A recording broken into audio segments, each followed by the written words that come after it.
আমি সংবাদমেল পাতাৰ এটা উদ্দেশ্য অহা 22 নভেম্বৰ তাৰিখে আমি গুৱাহাটী সচলত আনডিবেটেড গোৱালপাৰা আক্ৰাসুৰ তৰফৰ পৰা আমি 3 ঘণ্টিয়া অৱস্থান ধৰ্মঘট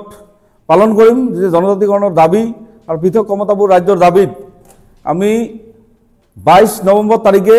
গুৱাহাটী সচলত আমি ধৰ্ণা কাৰ্যসূচী লম আৰু আমাৰ কালি যেটো আদিত্য খাকলাই ডাঙৰীয়া যেনে ধৰণৰ মন্তব্য দিছে আমাৰ জনগোষ্ঠীৰ মানে জনজাতিকৰণ বিৰোধী মন্তব্য আৰু বিজেপি চৰকাৰৰ লগত থকা ৰাভা হাছুঙৰ সিএমজন টংকেশ্বৰ ৰাভা তেখেতে এজন জনপ্ৰতিনিধি হৈ জনগোষ্ঠী বিৰোধী মন্তব্য কেনেকৈ দিব পাৰিলে আমি তেওঁক ধিক্কাৰ জনাইছো যেটো সময়ত বিজেপি চৰকাৰৰ লগত তেওঁলোকে চৰকাৰ চলাই আছে এই সৰকাৰী মানুহে আজি কেনেকৈ এটা জনগোষ্ঠী আমাৰ 6 জনগোষ্ঠীৰ জনজাতিকৰণ বিৰোধী কৰিছে আমি এতিয়া গম পাইছো যে অসম চৰকাৰখনে চাগে ইতিমধ্যে এটো এটা পলিসি চলাই আদিত্য খাকলাই আৰু টংকেশ্বৰ ৰাভাৰ মানে বিৰোধী কৰাৰ এটা ইহঁতে ষড়যন্ত্ৰ ৰচিছে আমাৰ জনগোষ্ঠীটো যেতিয়া জনজাতিকৰণৰ কথা আহে তেতিয়া আমাৰ ধাৰণা হৈছে সন্দেহ হৈছে যে অসম চৰকাৰৰ মাননীয় মুখ্যমন্ত্ৰী ডাঙৰীয়া আপুনি এই মানে পলিসিটো ৰচিছে নেকি আদিত্য খাকলাই আপুনি নমাই দিছে নেকি তেনেকুৱা আমাৰ জনজাতিকৰণ বিৰোধী কৰাৰ কাৰণে আৰু টংকেশ্বৰ ৰাভা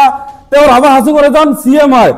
তেওঁ কাউন্সিল চলাই আছে বিজেপি গভৰ্ণমেণ্টৰ লগত তেওঁলোকৰ বিজেপি গভৰ্ণমেণ্টৰ কি লাগাম নাই নেকি তেওঁলোকে জনজাতি বিৰোধী মন্তব্য কেনেকৈ দিব পাৰিলে এজন সৰকাৰী পদবীত থকা মানুহ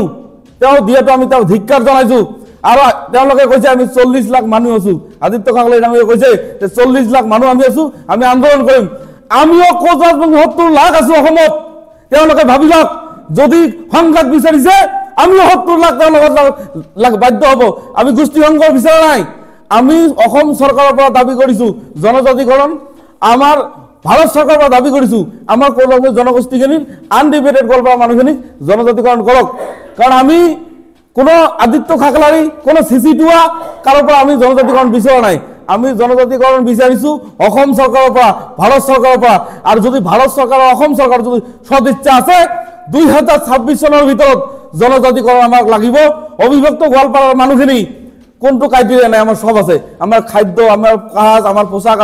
আজি আমাৰ কালচাৰ সব আছে থকাৰ পৰ্যন্ত আমাক বাৰবাৰ প্ৰতাৰণা কৰা হৈছে আমি এবেলি একদম স্পষ্ট কথা যে সংবাদমেলৰ জৰিয়তে অসমৰ মাননীয় মুখ্যমন্ত্ৰী ডাঙৰীয়াক ক'ব বিচাৰিছো যে আপুনি যদি সৎ ইচ্ছা আছে আমাৰ জনগোষ্ঠীটোৰ জনজাতিকৰণ কৰাৰ যদি ইচ্ছা আছে আপুনি 2026 চনৰ আগত কৰক আৰু 25 নৱেম্বৰ তাৰিখে যেটো আপোনালোকে বিল উত্থাপন কৰিব বিচাৰিছে এটো ললিপপ যাতে নহয় বাস্তৱত পৰিণত কৰক এইখিনি আমি অসম চৰকাৰক দাবী জনাইছো আৰু এটা কথা কওঁ যে আমি আন্দোলন ইয়াৰ পিছত আমি 22 তাৰিখত 22 নৱেম্বৰ তাৰিখে যেটো আমি আন্দোলন ঘোষণা কৰিছো গুৱাহাটী সচলত আমি 3 ঘণ্টিয়া